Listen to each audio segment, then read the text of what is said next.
Well, hello guys, and welcome back to another Steven Universe Theory. In this episode, we will be asking the question, what are gems? Well, gems are polymorphic, sentient beings that form a worker society. They are a spacefaring race that serve under a diamond authority. Boom, that's it, theory over. Well, the thing is, that's not exactly the question I'm asking. I'm more specifically asking what makes gems special. What separates gems from the water-based life forms on Earth? First, we need to ask ourselves, how are gems made? The answer to this question seems pretty simple at first. Anyway, they put the machines on Earth and shot this junk into the dirt, and then boom, you pop right out. So, Amethyst explains gems are grown, kinda like plants. Of course, this doesn't explain where these gem seeds come from, but there's a problem with this explanation. Being a weak baby would be a pain, so we suck up all the good stuff from the ground so we pop out all big and strong. Now, from that, it makes it seem as if life is required for gems to grow big and strong, but we know that's not true. You were made on Homeworld, right? Mm-hmm. What was it like? I didn't exist.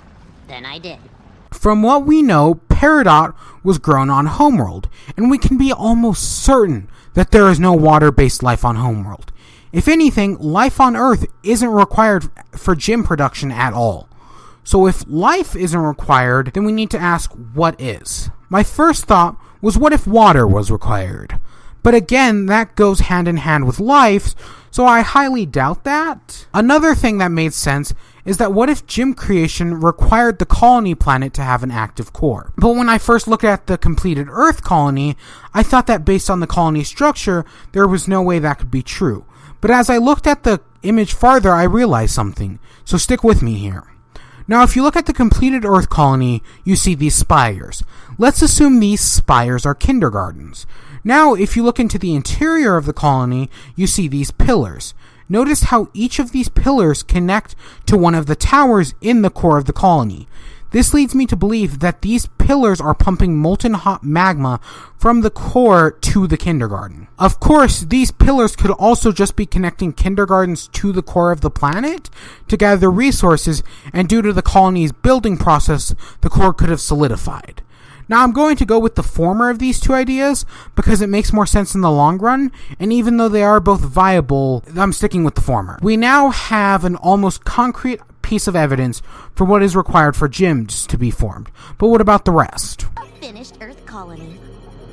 Wow, look at this. 89 kindergartens, 67 spires, a galaxy warp in each facet, efficient use of all available materials. What were you thinking shutting this operation down? It could have been great! My lack of skill is an objective fact.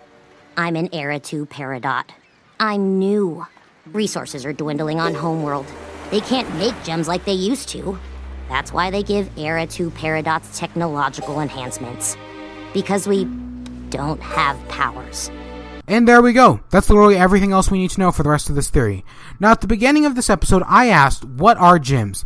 And I can tell you from that tidbit of information that the answer is in the question. What are gems? They're just gems. Now, you may be like, no, duh, they're gems. But what makes them special? But for that, the thing is, there is nothing that makes them special. They're just gems.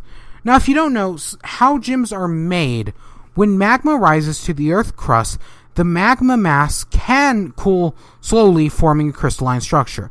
This type of process can create quartz, beryl, garnet, diamond, and topaz, etc. I think this is the process that was used to create original gems on Homeworld, kind of like the diamonds.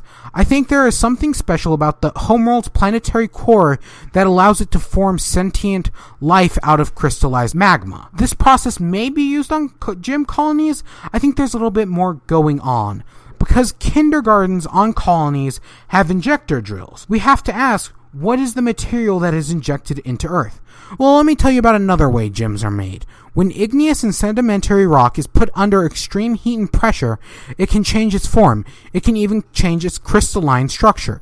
This process can create lapis lazuli, ruby, sapphire, they're the same material, by the way, jade, etc.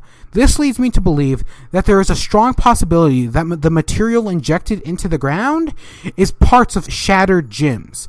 These gem parts are injected into the ground where they undergo extreme heat and pressure, while also absorbing intrusive magma from nearby tectonic plates, which allow them to grow into bigger gyms. When a colony is completed, it streamlines this process by bringing the material directly to the kindergartens. The kindergarten/host planet acts as a womb and a mother, while the gym is a baby still in the womb getting nutrients from its mother. So this explains what the gym part of gyms are, but what about the life part?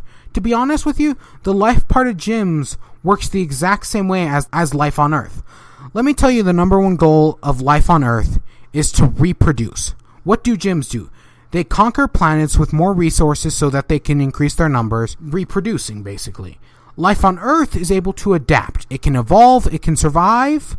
Gyms can do the same thing. They can adapt. I'm an Era 2 Peridot. I'm new. Resources are dwindling on Homeworld. They can't make gems like they used to. So at the end of the day, what makes gyms special? What separates them from water-based life forms? Besides for the fact that humans are based on water and gyms are based on, well, gyms, there's really nothing that separates the two when it comes to actually existing. Of course, how gyms and humans actually live is completely different because of both a difference in society and actual bio/geological structure. Now, I know this may seem a little anticlimactic, and it kind of is, but sometimes that's just how these things work. Sometimes the simplest, most obvious answer is usually the correct one. But I hope you all enjoyed. You can check out more of my theories here, and you can check out my episodes reviews by clicking here. Until next time, peace.